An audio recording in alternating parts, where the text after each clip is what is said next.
I want a divorce. My girlfriend, 20 years younger than me, is pregnant. Suddenly, my husband brought his girlfriend home and asked for a divorce. Our marriage had been in shambles for a long time.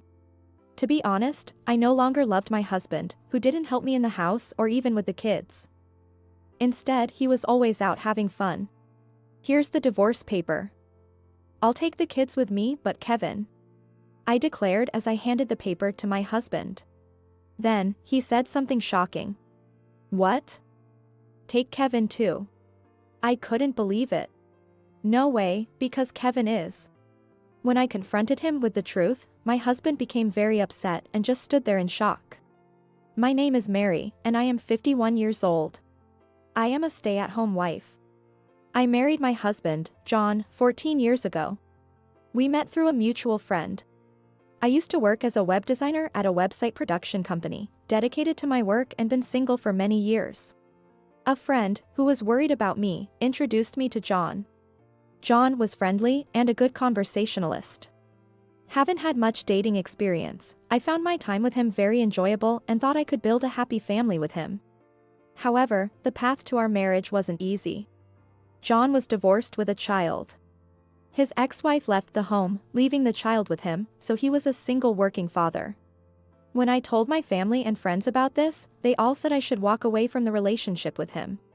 You'll struggle if you marry him. Everyone unanimously gave me this advice. But their advice only ignited my love. I thought I was the only person who could support John. Since then, I tried to bond with his son, Kevin. Kevin, what do you want to do today? I don't want to play with you. How about we eat something? I can cook anything you like. No thanks. Kevin never warmed up to me. I wondered if I was failing because I had no experience with children. Whenever I felt insecure, John always reassured me. Don't worry. Kevin will understand someday. Thank you for caring about my son so much. His words made me happy, and I didn't mind Kevin's rejection. I'll love him like my own child when we're married. I'm so glad to have met someone who would love Kevin as her own. Looking back, maybe I was conceited, thinking I was providing emotional support for John. 6 months into our relationship, I found out I was pregnant and we got married. Our daughter, Lily, was born, followed by our son, Mike, the next year, making me a mother of 3. Having 2 babies back to back, I was busy with parenting. However, John never helped. Hey, honey, Mike is crying. Can you please soothe him? I'm busy right now. What, me? No way, the kids prefer their mom, right? While I was taking care of our daughter, John, absorbed in his cell phone, would unhesitatingly pass our crying son to me. He always came home late, often drunk. On his days off, he would leave in the morning and return home in the evening, leaving no time for family, let alone parenting. And there I was, with hardly any sleep, constantly caring for the children. The stress just kept accumulating. Could you help out a little? What? I'm tired from work. You just stay home all day and still complaining? Parenting is a woman's job. I couldn't believe what he said. I wouldn't have married him if I had known he was like this. I felt deceived. But, with newborn children, divorce wasn't an easy option for me. Taking care of my restless son and our daughter in her terrible twos was incredibly challenging. Still, I tried my best to be a good mother. I still couldn't bond with our eldest son, who hardly spoke to me. I would wake him up in the morning and feed him breakfast before school, but we barely talked. With the younger kids needing so much attention, I had little time left for our eldest. Years passed. As our eldest son entered middle school, he became rebellious. Kevin. Have you finished your homework, or are you just playing games? Shut up. I'm saying this for your own good. That's what's annoying me. Stop acting like my mom. He was constantly rude, never listening to me. I decided to talk to John about it. Could you talk to Kevin? He's always playing games, not studying, and never listens to anything I say. That's your fault. He doesn't listen to you because of your bad parenting. You've always neglected him. What? How dare you to say that? You never help me with anything, and you're never home. You think I was just out having fun? John got infuriated and stood up. Yes. You're always out drinking. You never give me a hand, even when I'm busy. I have to socialize with my colleagues. Don't act all high and mighty while you're living off me. I was left speechless. I had to quit my job because it was too demanding. We lived solely on the money John provided, which was just the bare minimum. Our budget was always tight. And I had no money of my own to spend. So, whenever he brought up the topic of money, I was left speechless. However, our eldest son's behavior was getting worse. He would stay out late at night, although he was only a teenager. I feared he might end up involved in serious delinquency. I tried hard to persuade our eldest son and John, but they wouldn't listen. John and I would often end up fighting. Then, he started staying away from home more often. This situation continued for years. I was over 50, and our eldest son was in his senior year of high school. I had hoped we could understand each other once his rebellious phase was over, but that wasn't the case. He either ignored me or responded with rude remarks. We couldn't have a proper conversation. John began coming home in the mornings, and our marital relationship was in shambles. Then, one day, John brought a young woman home. Who is this? My girlfriend. She is 20 years younger than me, and pregnant, so I want a divorce. He said, looking straight at me. I wasn't surprised to hear about his affair. I had suspected it for a long time. But I couldn't believe how selfish he was to bring his girlfriend to our home, where our children lived. His girlfriend smiled at me. Nice to meet you, I'm Amy. I was amazed at her for smiling at me. She was 35, 20 years younger than John. She was dressed in revealing clothes and wore heavy makeup. A stark contrast to me with my increasing wrinkles. I can't find you attractive anymore, and as a father, I want to take responsibility for the unborn baby. I'm sorry, but we need to divorce. I reached my limit with these two selfish people. I had endured for the sake of our children, but I no longer loved John. While I struggled, he was out having fun. I decided to let him realize what I had endured, and planned my revenge. John pleaded with me, which was very unusual for him, and I nodded in agreement. Okay. What? Really? He was surprised by my quick agreement. Of course. Here's the divorce paper. I'll take everyone with me but our eldest son. My words made John frown in confusion. What? Take Kevin with you as well. I couldn't believe what he said. That's impossible since he's not my son. We're not biologically related, and we don't even get along. So what? You said you'd love him like your own son. Yes, I did. I treated him like a real family member. I never made a distinction between him and the other kids. And I cared for him in my own way. Then take responsibility for him until the end. John's girlfriend chimed in. He's right. I don't want to be a mother of an adolescent. You should just take care of him until he becomes 18. Our eldest son was in the house, surely hearing this conversation. He never really warmed up to me during his rebellious phase, but I still felt sorry for him. You're his biological father. It's your responsibility to take care of him. What? You're such a heartless woman. Who's the heartless one here? You've never lifted a finger for parenting. If you don't take responsibility as a father, I'm not divorcing you. John scratched his head irritably. And then he sighed heavily. All right. I'll take care of Kevin. What? I can't be the mother of such a big kid. Sorry, but it's just for a few more years. Just be patient. Fine, I'll let you off if you buy me a new bag from my favorite brand. John, grinning foolishly, agreed. In front of this couple, who looked like they might start being affectionate at any moment, I presented the divorce paper. Can you sign this now? I need to take it in tomorrow. All right. You're such an impatient woman. He signed it, grumbling. I carefully put the signed divorce paper in my purse. What about you? Will you be okay after the divorce? No job, no place to live. It's going to be tough for the kids. He was smirking. Probably thinking I was just a simple housewife with no savings. Thank you for your concern, but I have a job, so I'll be fine. What? You got a job? But it must be a part-time job, right? You can't survive on your meager income. It's not a part-time job. I resumed my web design work. I can just work from home. Last month, I made over $3,000. So I'm not worried about living expenses. Really? He seemed frustrated. Years ago, I used my savings to buy a computer. And I started working from home as a web designer. Having experiences, I was offered a few jobs, and I began saving for the day I might divorce. That was why I was ready to file for divorce so quickly. Oblivious to this, my husband was under the delusion that he had the upper hand, which I found amusing. But are you two going to be all right? What do you mean? The child support. I'll need it for Lily and Mike until they become 18. John's face turned sour. It would be his responsibility to pay as their father, regardless of the divorce. We'll discuss the amount through my lawyer and get you to sign the child support agreement.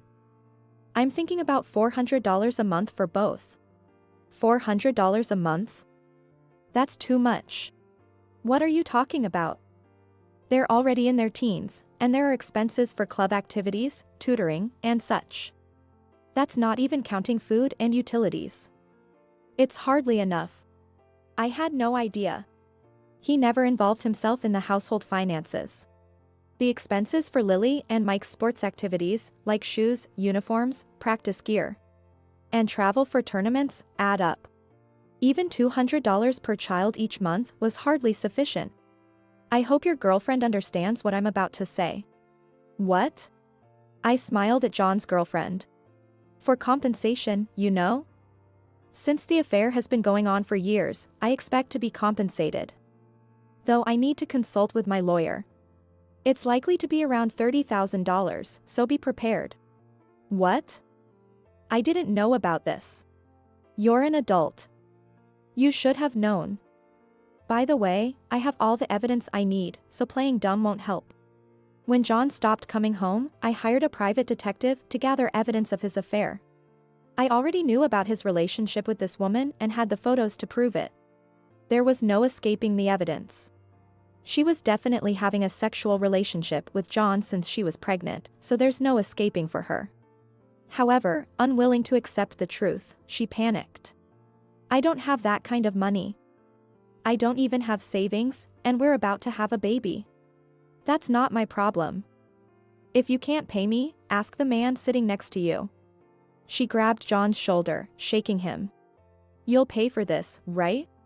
I'll have to pay for the child support, and that's all I can afford.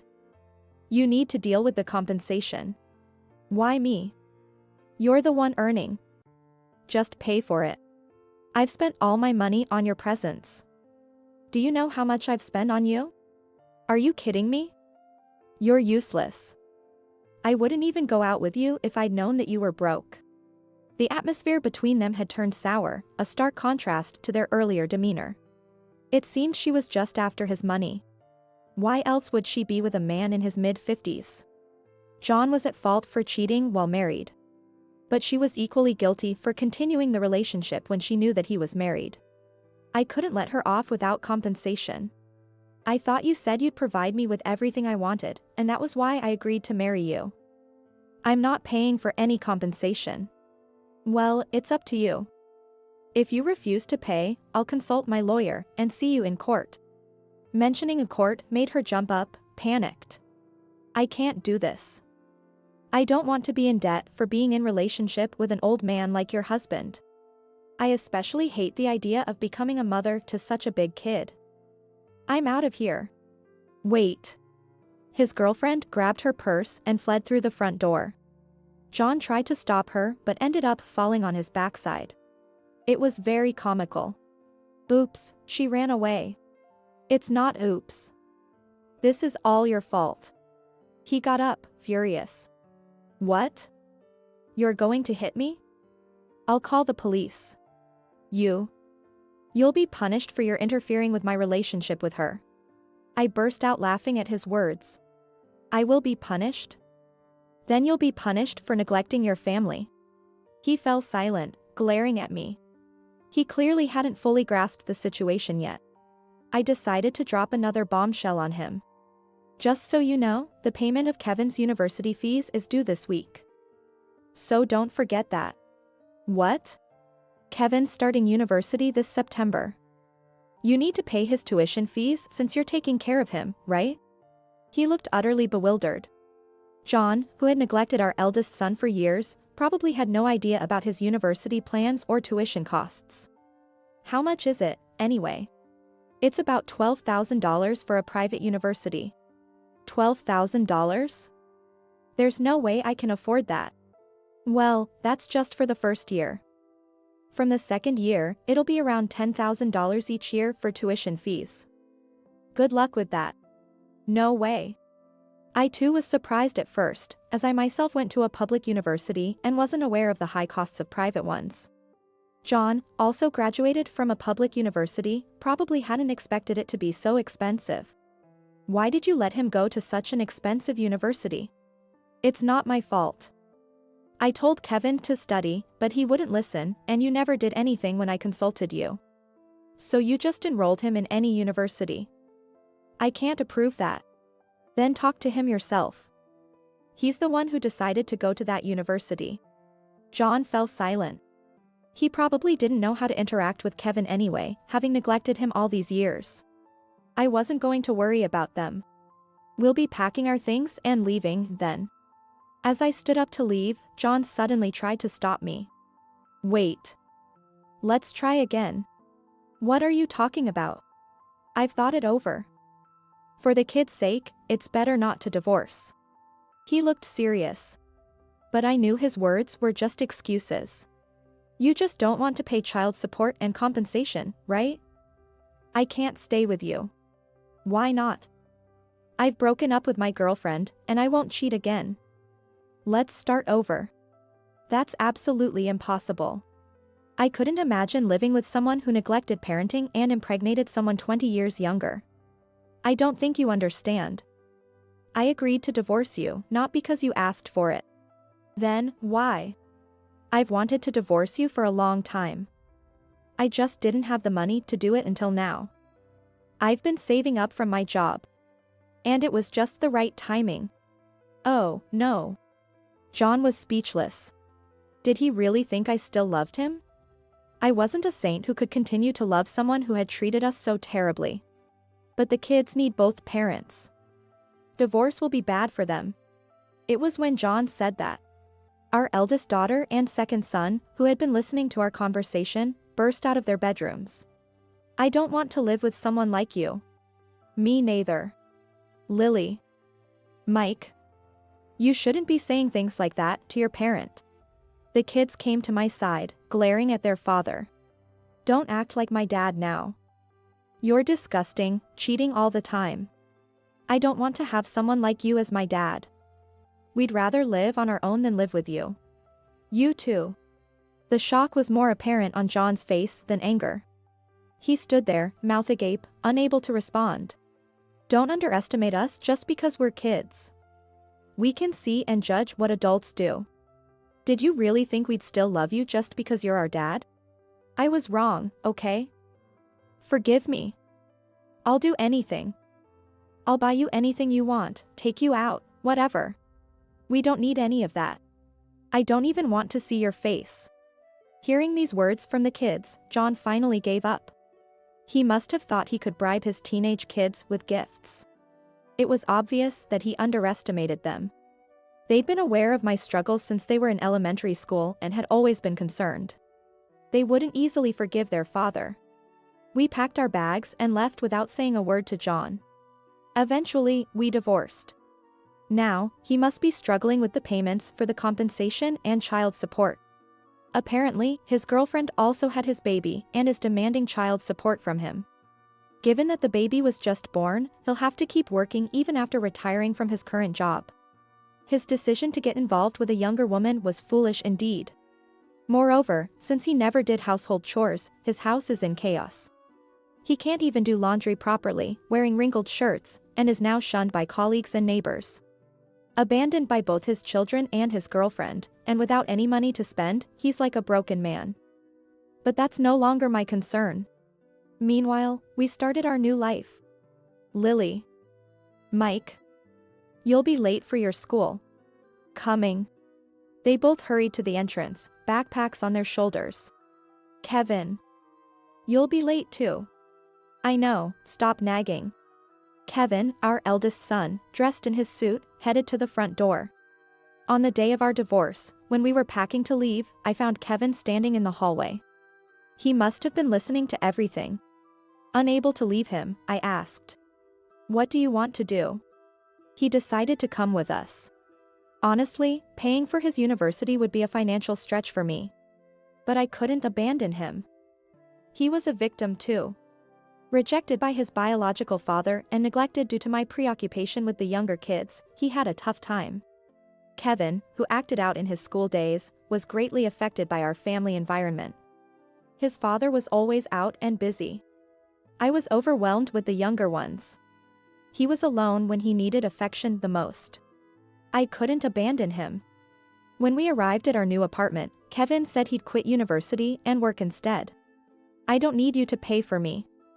I'll get a job." While I appreciated what he said, I doubted he could find a decent job with just a high school diploma. So, I made a suggestion. "Why don't you study programming?" Programming? Yes. In this internet age, knowing programming could secure a good job. Study hard for a year, then try for a job. I'll cover our living expenses until then. Hearing my suggestion, Kevin surprisingly agreed and diligently studied. In just 6 months, he was skilled enough to get a job, and this year, he was employed as a full-time programmer. My children, in their suits and uniforms, were making noise at the entrance. "Don't talk to mom like that. It's not nice. Whoever complains won't get a ride in the car." "No way. Please take me. Don't get into an accident, bro." Previously, Lily and Mike were afraid of Kevin and barely spoke to him, but now they have gotten used to their older brother. After putting on their shoes, the three of them turned to look at me. "See you later." They left the house. I never imagined such a day would come. I finally feel like Kevin and I have become a family. I swore to myself to work hard for the happiness of my children.